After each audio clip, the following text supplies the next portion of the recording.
Hi, Carolinian community. Zari here. Our cousins in Jamaica are gearing up for a nasty storm. It will be historically devastating to the region as it makes landfall as a Category 5 hurricane.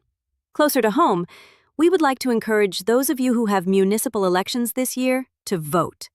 Your local elections affect you more immediately than the state or national elections. So please, remember to go to the polls and make your voice heard. Now, on to the news. With the shutdown still in effect, services such as SNAP and Head Start are due to run out of funding this week. Also, consumer confidence has slipped to a 6-month low. Finally, in the wake of financial instability, leaders are asking the wealthy to give as they have been blessed to give. Let's begin with the shutdown. The Supplemental Nutrition Assistance Program, or SNAP, helps about 1 in 8 Americans buy groceries each month, and it may lose funding this week. Head Start and WIC are facing the same financial shortfalls.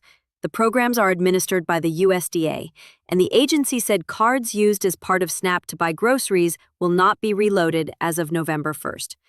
Beneficiaries say that without the aid, they'll be forced to choose between buying food and paying other bills.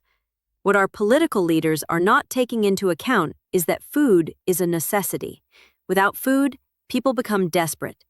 Desperation often leads to crime. And as a community, you would rather give charitably out of your front door than have someone coming in your back window. With the long stretch of high inflation, mass layoffs, and increased prices for everyday necessities, faith in the economy is fading. Though the stock market is soaring, it is not helping the job market. Amazon will cut about 14,000 corporate jobs. This is on the heels of UPS cutting 48,000 jobs, Nestle cutting 16,000 jobs, Accenture cutting 11,000 jobs, Salesforce cut 4,000, and Target cut 1,800 jobs. That is a lot of jobs lost in just 2 months.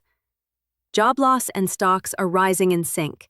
Companies are cutting their bloat, and investors are loving it. Much of this information is not making headlines because it is overshadowed by so many other global issues. There is no official jobs report due to the government shutdown, so these economic hits are not getting the attention they deserve. Though the gravity of the job cuts is not being highly publicized, it is definitely being felt. On Wednesday, the Fed may cut rates again. Hopefully the cut is significant enough to make loans more affordable. Continue to read your Carolinian newspaper to keep up with financial opportunities. Finally, let's talk about Black philanthropy. 2 months ago, famed civil rights attorney Benjamin Crump stood before a ballroom filled with the echoes of history. He did not whisper. He thundered. "If you've been blessed," he said, "you gotta pass the blessing on. You just can't keep it to yourself." Then he pledged $50,000 to the Black press of America. It was not an act of charity. It was an act of faith. Crump said he made his gift public because he wanted others to follow. He said he hoped those who had been lifted by the love and loyalty of Black people would remember who gave them their first breath of recognition. As reported by Black Press USA, he hoped they would remember that the Black press was not a charity case but a lifeline. 2 months later, the silence has been deafening on a national level. But here in North Carolina, our businesses are giving. Our businesses see the need and rise to the challenge. If you would like to join in on the Black philanthropic movement but don't know where the need is greatest, consider giving to the Carolinian Legacy Foundation. Join other local businesses in giving for the betterment of our community.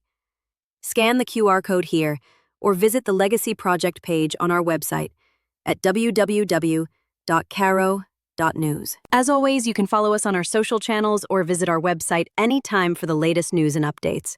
Have a great week, community. See you Thursday.